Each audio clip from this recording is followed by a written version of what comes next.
बिस्मिल्लाहिर्रहमानिर्रहीम। आज हम स्टार्ट करने वाले हैं चैप्टर 5 जो कि जनरल प्रोविजंस के हवाले से है। इसमें बताया गया जनाब सेक्शन 26 एप्लीकेशन ऑफ चैप्टर के जो कौन कौन से चैप्टर्स हैं वो एप्लीकेबल होंगे आर्बिट्रेशन पे। Save as otherwise provided in this act the provision of this chapter shall apply to all arbitrations. इसमें जनाब अली ये बता रहे हैं कि या तो इस एक्ट में क्लियर बता दिया गया हो, ठीक हो गया, उसके अलावा इस चैप्टर की तमाम जो प्रोविजंस हैं वो तमाम की तमाम आर्बिट्रेशन पे एप्लीकेबल होंगी। सेक्शन 26A जो है वो कह रहा है कि award to set out reasons. अब जो है जो आर्बिट्रेटर्स हैं या अंपायर है, द आर्बिट्रेटर्स और umpire shall state in the award the reasons. अब जो आर्बिट्रेटर्स हैं या अंपायर है उसने कोई भी अवार्ड पास किया है तो उसमें अपनी रीजंस भी बयान करेगा कि किन ग्राउंड्स पे उसने जो है वो अवार्ड पास किया है। For the award in sufficient details to enable the court to consider any question of law arising out of the award. और वो जो रीज़न अवार्ड करने के पीछे ऑब्जेक्टिव है वो ये है कि अगर कोर्ट को मुनासिब लगता है कि कोई इसमें क्वेश्चन ऑफ लॉ कोई अराइज हो रहा है, उसको सेट आउट करने के लिए ये ज़रूरी है कि वो कोर्ट को रीज़न भी बताएं। इसकी क्लॉज 2 जो है वो क्या कह रही है कि जो अवार्ड है where the award does not state the reason in sufficient details the court shall remit the award to the arbitrator. जहाँ पे जो अवार्ड है वो सफिशिएंट डिटेल्स जो हैं, सफिशिएंट रीज़न जो हैं वो नहीं बयान कर रहा, तो कोर्ट के पास ये पावर है कि कोर्ट उस अवार्ड को रिमिट कर सकती है आर्बिट्रेटर्स को या अंपायर को, और जो है वो टाइम फिक्स कर सकती है कि इस टाइम के अंदर अंदर जो है जो आर्बिट्रेटर है या अंपायर है वो सबमिट करे रीज़न्स सफिशिएंट डिटेल के साथ, ठीक है। अब जो है provided that any times of fixed, कि जो भी टाइम फिक्स किया गया है उसको कोर्ट एक्सटेंड कर सकती है by subsequent order of the court. Clause 3 an award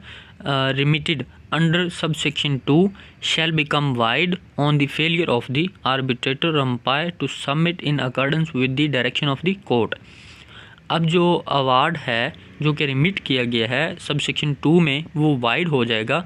कि अगर जो है वो फेल हो जाते हैं आर्बिट्रेटर या अंपायर, उसको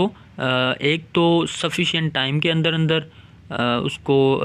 कोर्ट में सबमिट करने के हवाले से, या फिर दूसरा जो है उसकी जो सफिशिएंट रीज़न है, जो ग्राउंड्स हैं वो नहीं बताते कोर्ट को, बयान नहीं करते क्लियर, तो फिर भी कोर्ट उसको वाइड डिक्लेयर कर देगी। अब सेक्शन 27 क्या है? Power of arbitrators to make an interim award. अब जो है आर्बिट्रेटर्स है उसके पास ये पावर है कि वो इंटरम अवार्ड भी पास कर सकता है unless a different intention appears in the arbitration agreement. अगर तो आर्बिट्रेशन एग्रीमेंट में जो चीज़ें लिख दी गई हैं उनको बिल्कुल ही वैसे फॉलो किया जाएगा। अगर नहीं लिखी गई तो फिर क्या होगा? द आर्बिट्रेटर और अंपायर में इफ़ दे थिंक फिट, जो आर्बिट्रेटर्स होंगे या जो अंपायर होंगे वो उसको जो भी मुनासिब लगेगा मेक एन इंटरम अवार्ड, अगर उसको मुनासिब लगता है तो वो इंटरम अवार्ड भी पास कर सकता है। Class 2 all reference in this act to an award, तमाम जो रेफरेंस होंगे जो इस एक्ट में किए गए हैं, जो इस एक्ट में रेफरेंसेस भेजे गए हैं अवार्ड पास करने के लिए, उनमें शामिल होगा जो इंटरम अवार्ड कोर्ट पास करती है सबसेक्शन 1 के तहत। 28 power to court only to enlarge time for making award. ये कोर्ट के पास जनाब पावर है कि वो टाइम को बढ़ा सकती है अवार्ड को पास करने के लिए। द कोर्ट में if it thinks fit whether the time for making the award has expired और नॉट। अगर कोर्ट को ये लगता है कि अगर कोर्ट ये मुनासिब समझती है कि जो टाइम पीरियड है वो अवार्ड को बनाने के लिए वो भी एक्सपायर हुआ है या नहीं हुआ, और whether the award has been made or not, और अभी तक जो अवार्ड है वो भी कोर्ट जो आर्बिट्रेशन है उसने पास किया है या नहीं किया। Enlarge from time to time the time for making the award, जो अवार्ड है उसका टाइम मुख्तलिफ औकात में वो बढ़ा सकती है। Any provisions in an arbitration agreement, कोई भी जो प्रोविजंस है जो आर्बिट्रेशन एग्रीमेंट में है, वेयर बाय द आर्बिट्रेटर और अंपायर में except with the consent of all the parties, माँ सिवाय पार्टीज की कंसेंट के बजाय, to the agreement,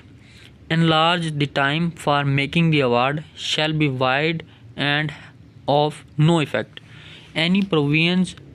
in an arbitration agreement, कोई भी प्रोविजन जो कि इन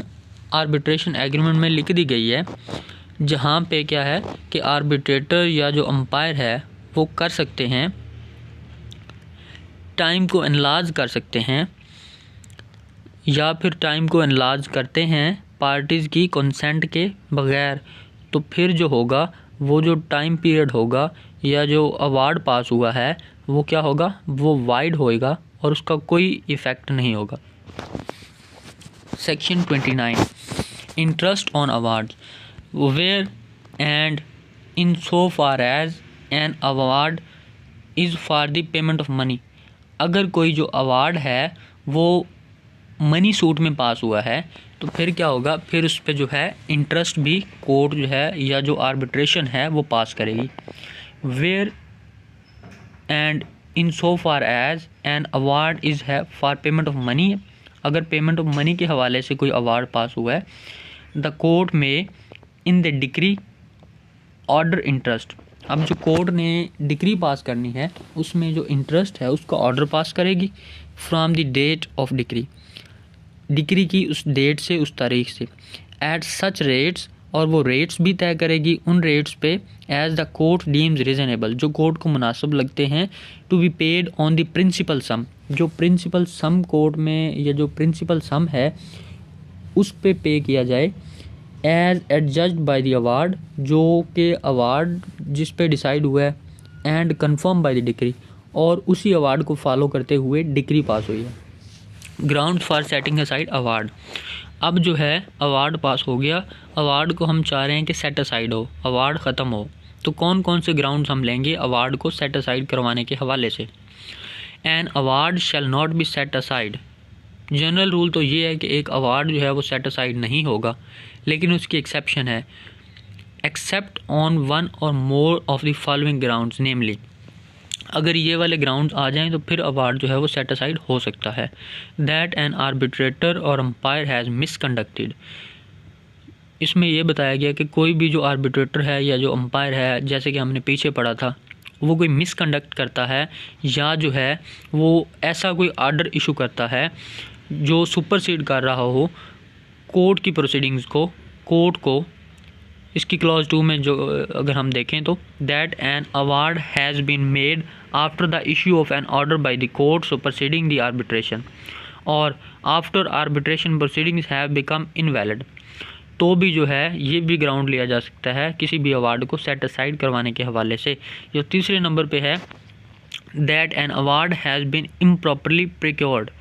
जो कि अवार्ड है वो इम्प्रॉपर है, इम्प्रॉपरली प्रिक्योर्ड किया गया है और इज़ अदरवाइज इनवैलिड, या वो इनवैलिड है, तो भी जो है कोर्ट जो वो अवार्ड होगा उसको सेट असाइड कर सकती है।